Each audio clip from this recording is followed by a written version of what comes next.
Sebuah anugerah dari leluhur membuat Elric Melfinger, sang pewaris kekuasaan dari keluarga penyihir, mempunyai kekuatan untuk memakan devil, telan lebih banyak devil, dan menjadi kuat untuk mengembalikan martabat keluarga yang hancur. Video ini merupakan kelanjutan cerita dari part sebelumnya. Di cerita sebelumnya, Elric Melfinger bertemu dengan sekutu perang yang merupakan pengkhianat keluarganya dulu. Setelah itu, pasukan Blue Lion dan mercenari Black Skull melakukan penyergapan ke salah satu kastil Red Lion. Di sana mereka menemukan suku barbarian yang ditawan. Mereka sadar kalau ini adalah jebakan. Suku barbarian datang mengepung kastil. Mereka seperti binatang buas. Isabel memimpin komando. Kita membutuhkan penyihir untuk menyerang di garis depan. Aktifkan Blazing Flames. Sihir menciptakan dinding dari api untuk menghalau para barbarian. Pemimpin barbarian teriak, "Matata, Sabraha." Dengan berani mereka menembus dinding api.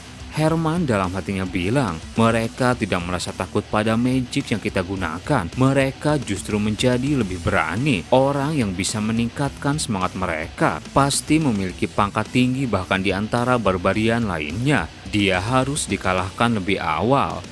Cyril Holmes tidak melihat Elric. Kemana perginya Duke Elric? Tadi ada di sini beberapa saat yang lalu. Tidak mungkin dia kabur. Apa yang sedang direncanakannya? Di sisi lain, Apostli Azazel melihat keributan dari jauh. Bagus, aku tidak akan meremehkan mereka seperti terakhir kali. Itu hanya akan menciptakan celah untuk Melfinger. Saat Melfinger muncul, aku akan langsung memenggal kepalanya. Para demon berkata, "Tuan Yuder, persiapannya sudah selesai." Yuder menjawab, "Baiklah, mulai sekarang kita akan membunuh para manusia dan Melfinger."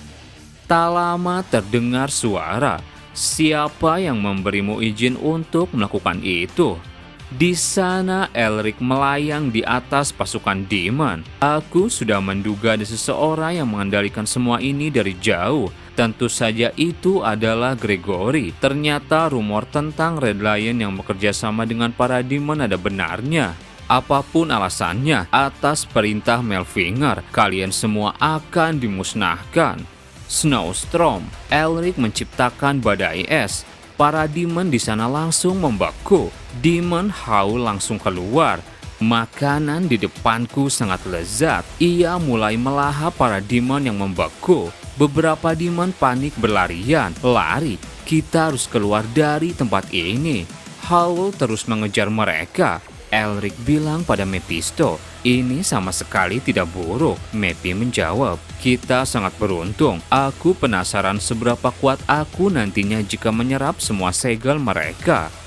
Yuder marah melihat itu. "Melfinger, bagaimana kau bisa memiliki Snowstorm? Kekuatan itu milik kami."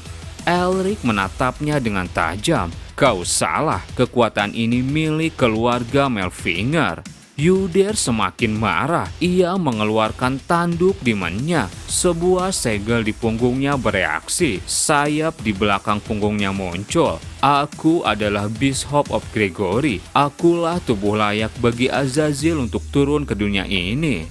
Mephisto menyadari sesuatu. Itu adalah Seal of Devouring, segel yang lebih lemah dari Seal of Madness milik Azazel. Yuder berkata, "Demi Azazel, aku akan menyerahkan penggalan kepalamu." Ia langsung maju menyerang. Elric juga melesat maju. Kedua serangan mereka saling bertabrakan. Elric sedikit kesakitan menahan itu.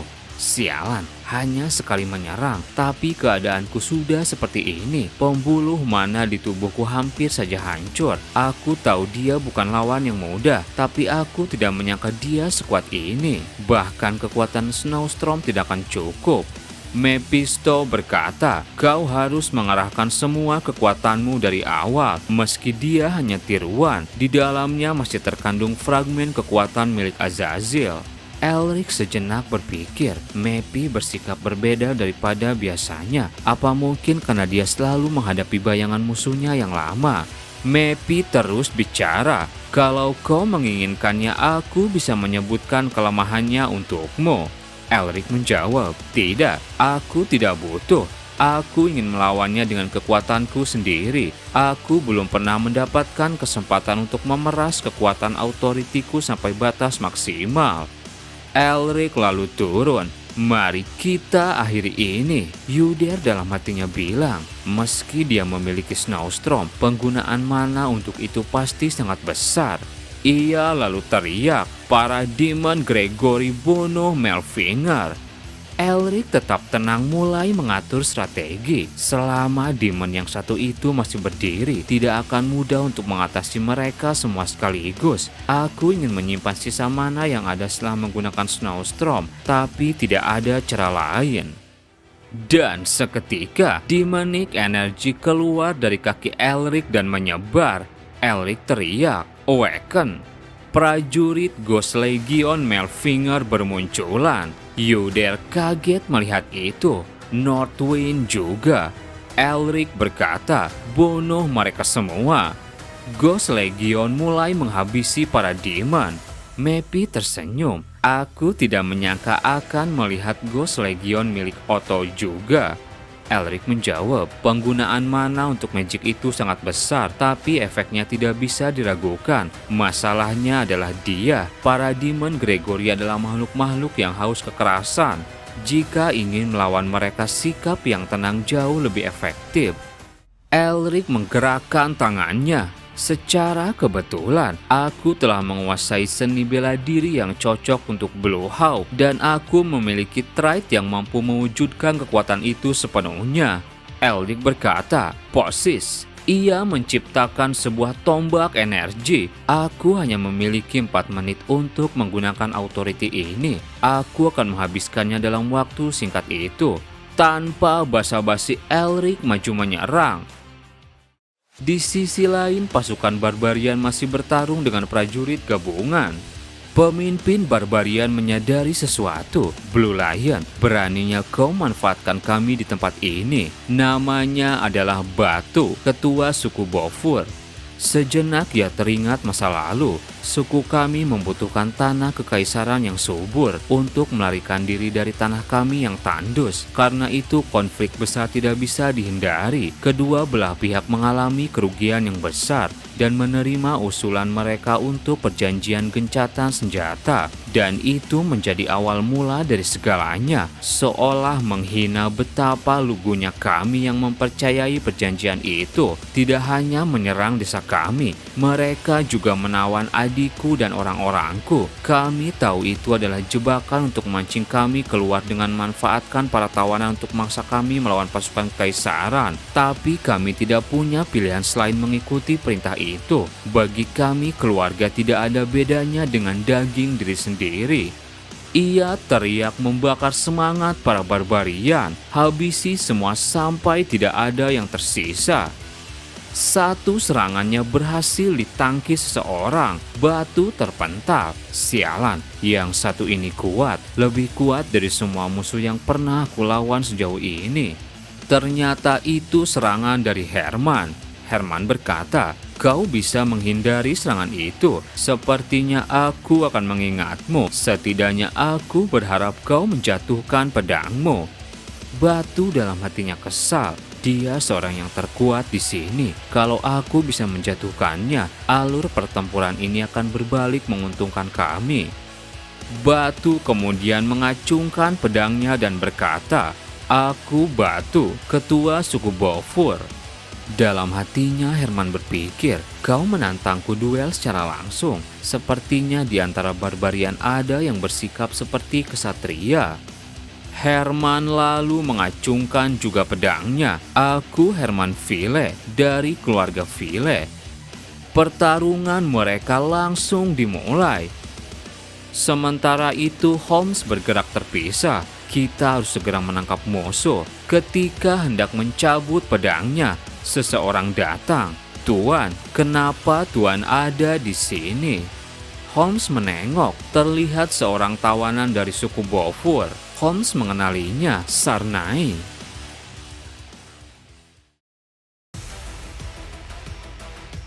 Di sisi lain, Elric masih bertarung sengit dengan Yuder. Satu serangan Elric bisa dihindari, sekarang dia menghilang. Yuder sudah berada di belakangnya. Perhatikan sekelilingmu, Melfinger. Mendengar itu, Elric langsung menengok dan berhasil menangkis. Yuder menjaga jarak. Setelah menggunakan Snowstorm dan Northwind, kau pasti tidak punya banyak mana yang tersisa. Elric menantang, kau pikir bisa menangkapku sebelum aku kehabisan mana? Elric datang maju memberi satu serangan, tapi lagi-lagi bisa dihindari Yuder. Elric menyadari sesuatu. Sialan, kalau dia terus menghindar seperti itu, lama-kelamaan aku yang akan terpojok. Mephisto berkata, melawan seseorang yang tidak bisa menggunakan kekuatannya dengan benar saja kau tidak becus. Apa kau tahu kenapa dia terus-menerus menghindar? Karena tubuhnya tidak sanggup menanggung segel Azazel. Padahal itu hanya versi tiruan yang kualitasnya sudah menurun. Elric bertanya, meski begitu aku tidak tahu teknik apa yang harus aku gunakan untuk mengalahkannya. Mephisto meledek, kalau aku tidak akan membiarkan diriku kalah melawan tiruan Azazel. Dengarkan aku baik-baik, segel Azazel itu berhubungan dengan insting. Segel itu bisa membuatmu gila dan meningkatkan kekuatan serangan sampai berkali-kali lipat. Elric menyela, berarti segel itu juga meningkatkan penggunaan energi Demonic secara drastis. Elric kembali berpikir, dengan kata lain, Mepi memberitahuku untuk menghabiskan energi Demonic miliknya sebelum aku menghabiskan kekuatan Authority, dan metode yang paling tepat untuk itu adalah... Elric teriak, hei, kau tiruan lemah. Elric mencoba memprovokasi. Yuder mulai kesal. Apa maksudnya? Mepi menahan tawa, ekspresinya jelas sekali. Elric meledek, apa kau tidak dengar? Maksudku kau tiruan lemah. Hanya mendengar itu Yuder langsung marah. Aku akan merobek lidah dari mulutmu. Satu serangannya bisa dihindari Elric. Elric tersenyum, reaksi itu lebih kuat dari yang dibayangkan. Mephisto juga senang, rasa rendah dirinya pasti sangat mendalam. Yuder terus menyerang, aku akan membunuhmu. Elric bisa menghindari setiap arah serangan Yuder. Umpannya dimakan dengan baik. Kalau begitu aku akan coba itu. Elric mengingat salah satu Ghost Legion yang mahir menggunakan tombak. Aku akan menggunakan Hawk Wings.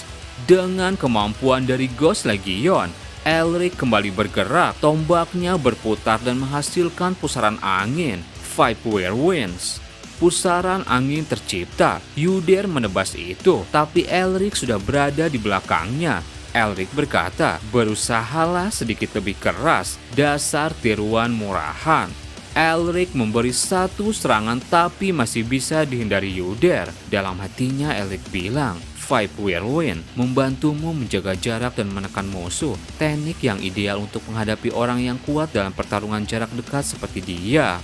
Elric terus memprovokasi. Kamu bilang dirimu salah satu pengikut Azazel, tapi kau tidak bisa melakukan satu serangan pun yang benar. Yuder semakin marah. Segel di tangannya bereaksi. Tutup mulutmu. Yuder langsung menyerang. Bane. Elric mengeluarkan sihir rantai. Elric terus memprovokasi. Aku tidak salah bicara, bukan? Tidak ada satupun seranganmu yang tepat sasaran. Aku tidak punya pilihan lain selain terus bicara. Sihir rantai dihancurkan Yuder. Pierce, hujan es dari udara menyerang.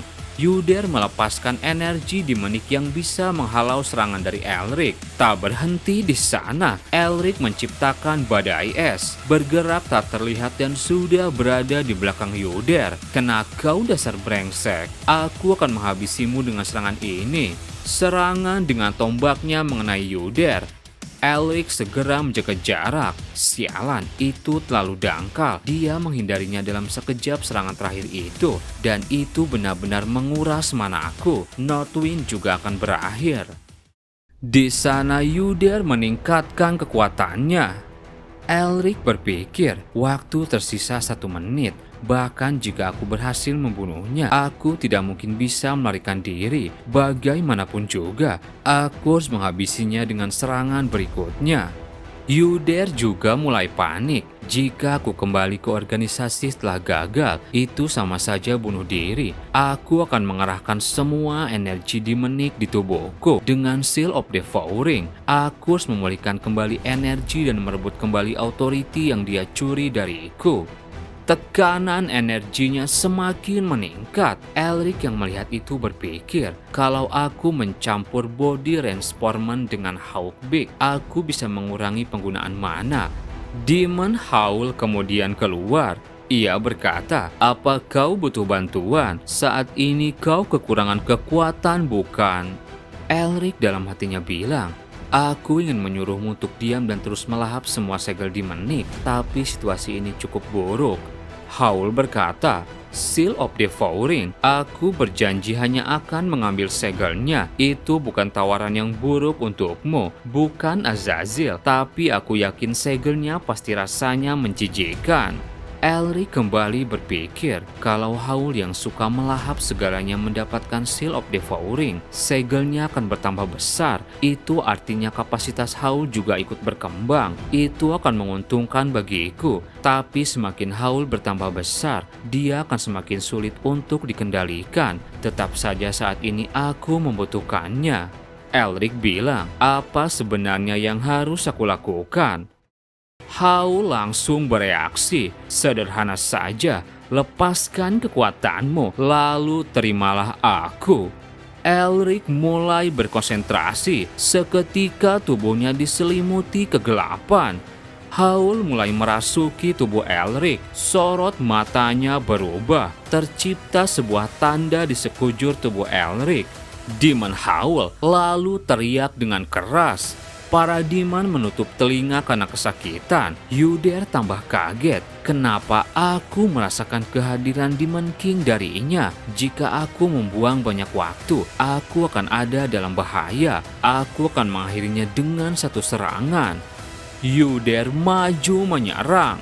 Elric mengambil ancang-ancang. Kesadarannya masih ada. Kapasitas Howl semakin besar dan kesadaranku berpusat pada ujung tombak ini. Seolah-olah aku menjadi satu. Yuder memberi satu serangan. Elric mengumpulkan sebuah kekuatan di ujung tombaknya. Elric sorot matanya berubah. Satu serangan dengan tombaknya menciptakan pusaran angin topan. Setelah semua itu tombak Elric hancur. Sebuah ledakan terjadi. Yuder kemudian tergeletak. Azazel tuanku. Howl siap melahapnya. Kau terlihat lezat. Howl kemudian melahap Yuder. Para demon langsung ketakutan. Tuan Yuder telah dimakan monster itu. Tapi di sebelah sana Melfinger juga sudah diambang kematian. Bunuh dia. Para demon mulai menyerang Elric yang juga mulai kehilangan kesadaran. Tapi kemudian Elric tersenyum. Kau sudah menepati janjimu, Howl. Elric berkata, Burst. Sihirnya menciptakan sebuah ledakan yang menghancurkan para demon. Howl terus melahap para demon yang tersisa.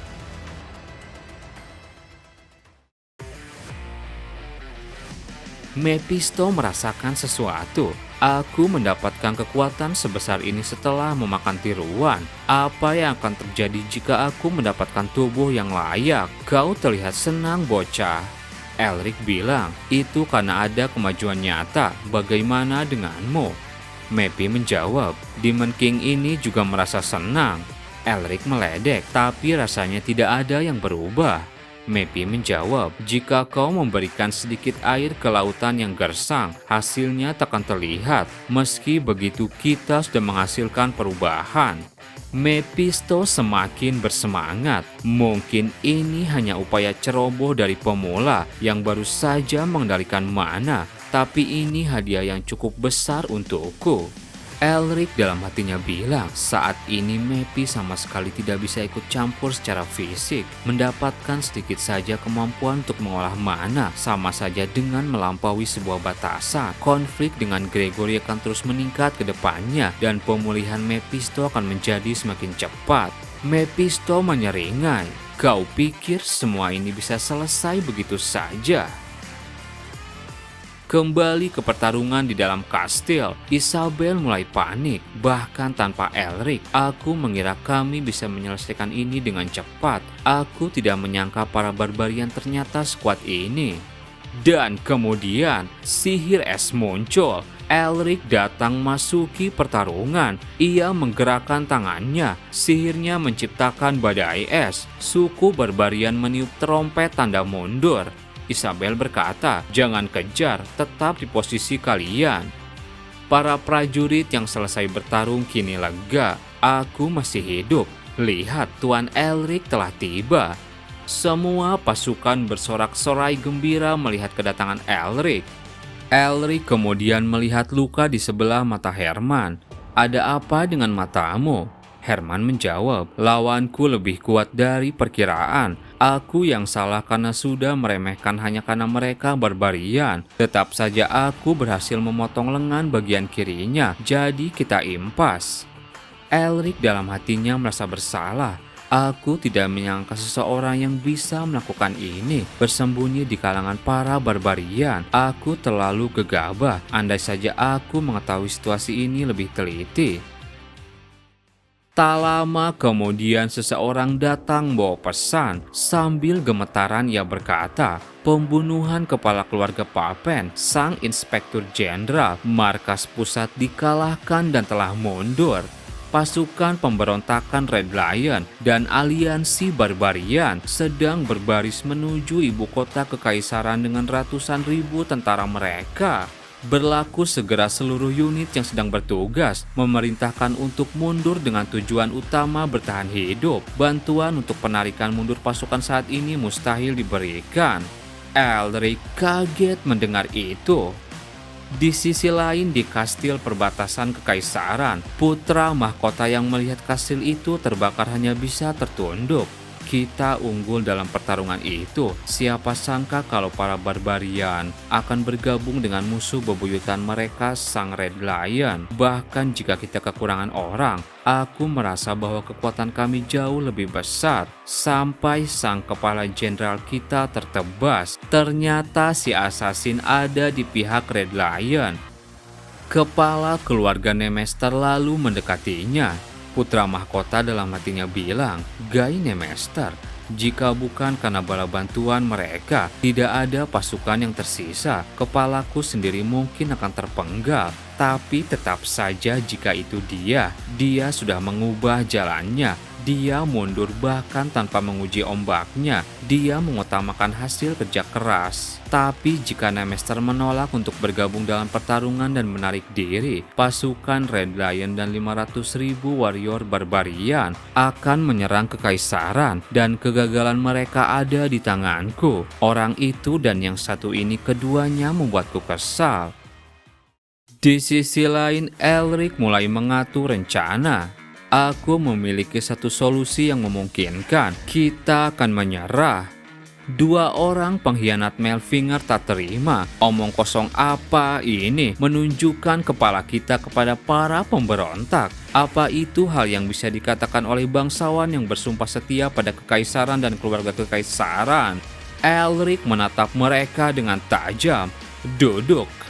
Keduanya langsung ketakutan. Tekanan ini, jangan bilang kalau dia sudah menjadi lebih kuat. Dia bahkan tidak memancarkan mana apapun. Tapi aku tidak bisa bergerak. Kenapa aku merasakan hawa keberadaannya? Sama seperti yang kurasakan dari Usdon. Elric berkata, "Apa kalian tidak dengar? Duduk. Aku tidak akan memperingatkan dua kali. Di medan pertempuran, pembangkangan berarti eksekusi instan." Keduanya langsung duduk. Elric bilang, "Kita harus menyerah karena jumlah musuh melebihi 500.000. Jika Red Lion mengalihkan perhatiannya dari pasukan utama kepada kita akan dalam bahaya besar. Aku tidak akan mempertaruhkan nyawa para prajurit hanya demi rasa tamakku. Jika ada yang bisa aku selamatkan walau satu orang, aku akan memilih menyelamatkannya." Herman bertanya, "Bagaimana kalau kita bertahan di kastil Catelyn?" Elric menjawab, itu tidak akan berhasil. Kita tidak tahu berapa lama kita bisa bertahan sampai pasukan kekaisaran berkumpul kembali dengan kita. Dan ada kemungkinan besar kalau putra mahkota Jeraid tidak akan datang untuk menyelamatkan kita. Apa ada rencana lain? Holmes lalu berkata, aku punya satu usulan. Sebenarnya saat aku menjelajahi dunia ini, aku menjalin ikatan dengan suku Beaufort. Aku menetap di pegunungan timur selama lebih dari 5 tahun. Aku tidak hanya bertemu suku Beaufort, tapi juga suku lainnya di sana. Saat pertempuran kemarin, aku bertemu dengan anak kecil Beaufort yang dulu memanggilku ayah. Dan yang melukai mata Blue Lion itu bernama Batu. Dia adalah orang yang kukenal dengan baik. Herman menjawab, pantas swordsmanship-nya terasa tidak asing. Jadi kau yang mengajarinya? Holmes menjawab, maafkan aku tidak memberitahu ini sebelumnya. Batu telah menjadi pemimpin suku Beaufort dan dia bersiap untuk berjalan menuju kekaisaran dengan para warrior. Jika aku menyinggung ikatan lama, mereka akan menerima kita sebagai tamu. Elric berpikir, semua jalan terhalang di semua sisi, bersembunyi jauh di dalam wilayah musuh bisa menjadi lebih aman. Baiklah, sampaikan pada pasukan, kita akan bergantung pada mereka.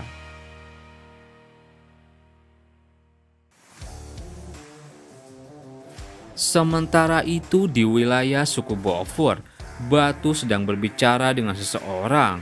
Terlihat ia kehilangan salah satu lengannya akibat pertarungan dengan Herman. Rekannya bilang, apa kau melihat Sailor di sana? Ada saksi mata yang melihat Sarnai berbicara dengan Tuan Sailor.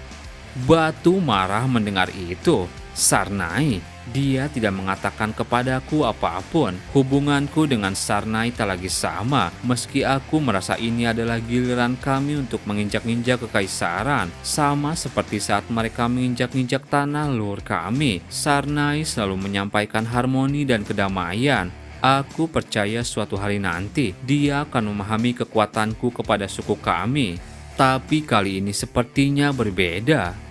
Sejenak Batu teringat masa lalu. Sailor Home, 5 tahun yang lalu saat Sarnai dan aku dibuang oleh suku kami dan nyaris mati. Dia mengasuh kami seperti seorang ayah. Dia memberikan kami mimpi dan menaruh kekuatan di tangan kami. Tapi meski dia berada di sini, Sarnai tidak mengatakan apa-apa kepada aku. Bagaimana aku harus menanggapi ini? Rasa sakitnya muncul lagi. Sudahlah, untuk sekarang aku akan fokus di saat ini. Di sebuah barak, suku barbarian lainnya melakukan pertemuan. Mereka terlihat senang. Kami akan mengambil wilayah Kataran, wilayah Raja Charles, lalu akan mengambil jalannya menuju ke wilayah Baron Hoof. Dan kau yang memimpin suku Beaufort, apa yang akan kau ambil?